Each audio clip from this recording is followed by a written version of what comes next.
Welcome to AI Book Highlights. Hello.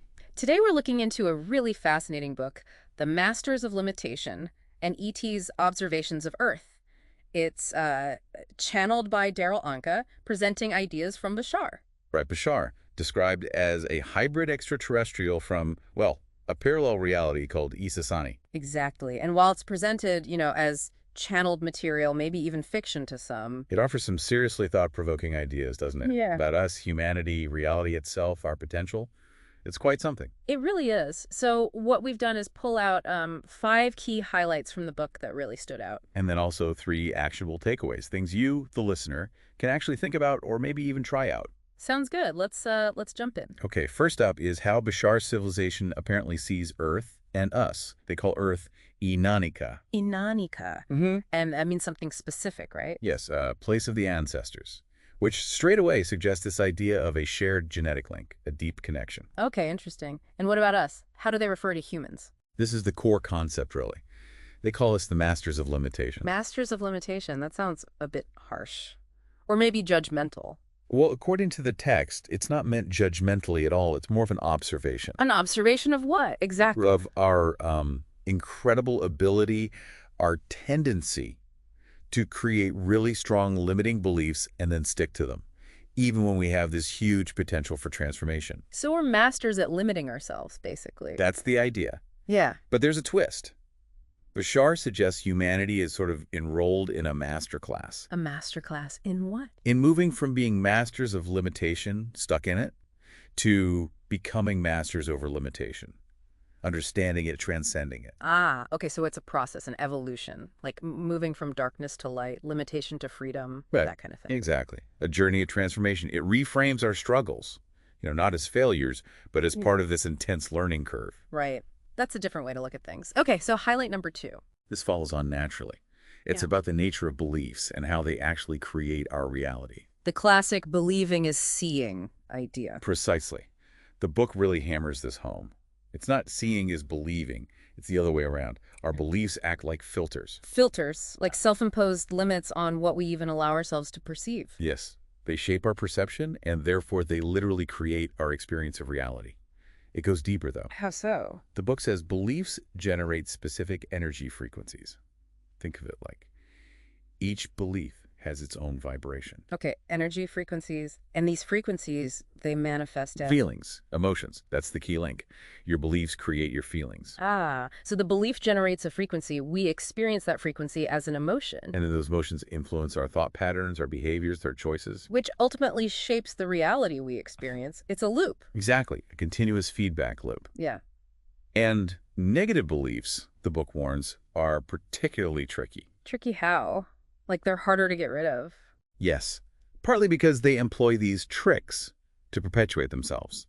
They might amplify the fear of change, for instance, make the unknown seem terrifying. Or disguise themselves, maybe. Like pretend to be realistic or just common sense. That's another one, disguising themselves as positive intentions, like, I'm just being cautious, when really it's a limitation holding you back. Understanding these tricks is key to actually changing the beliefs. Makes sense. So being aware of the belief and its tricks. Got it.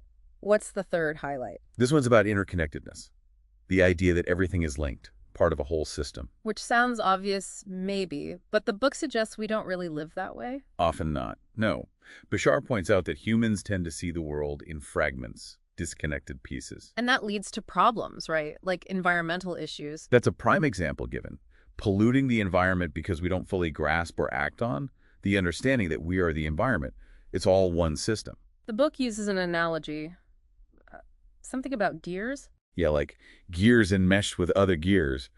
A change in one part inevitably, mechanically almost, affects the whole system. You can't isolate actions. So achieving this whole system perspective is important. Crucial, Bashar suggests. It's presented as a necessary step in our evolution, moving from Homo sapiens to what's termed Homo galacticus. Homo galacticus, wow.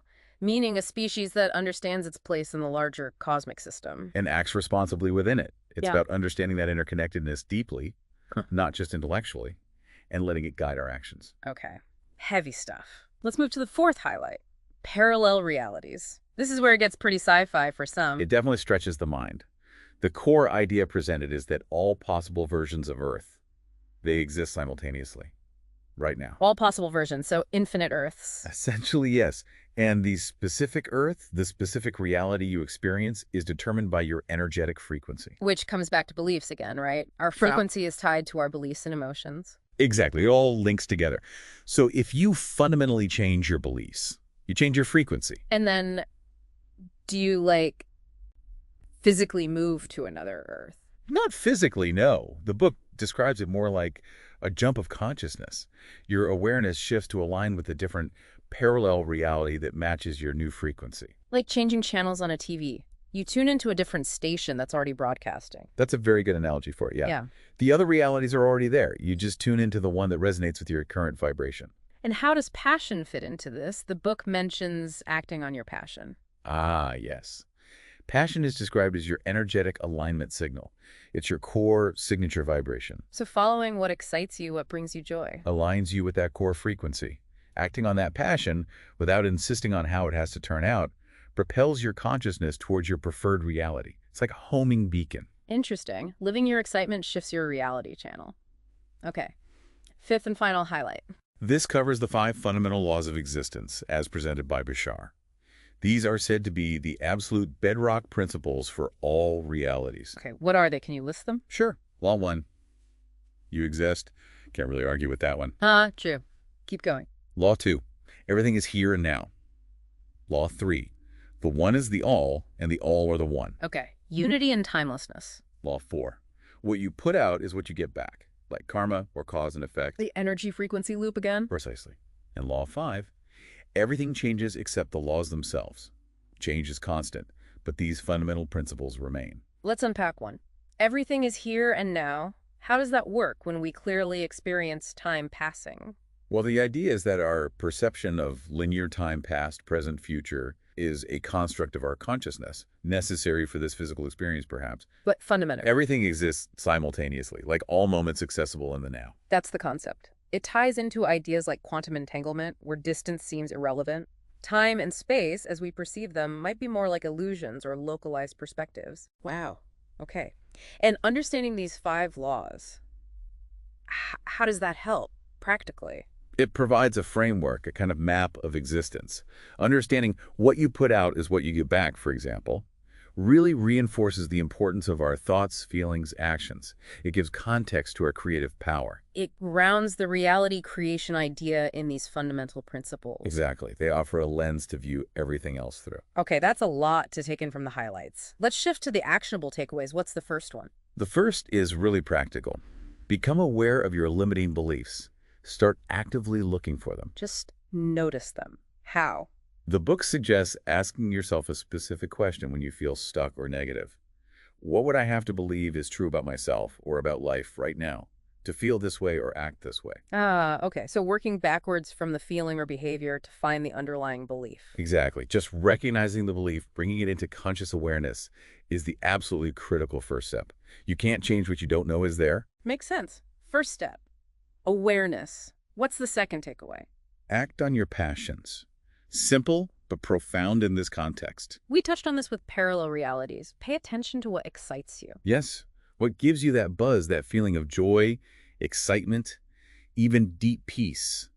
These aren't just random feelings, according to Bashar. They're guidance. Direct communication from your higher mind or deeper self.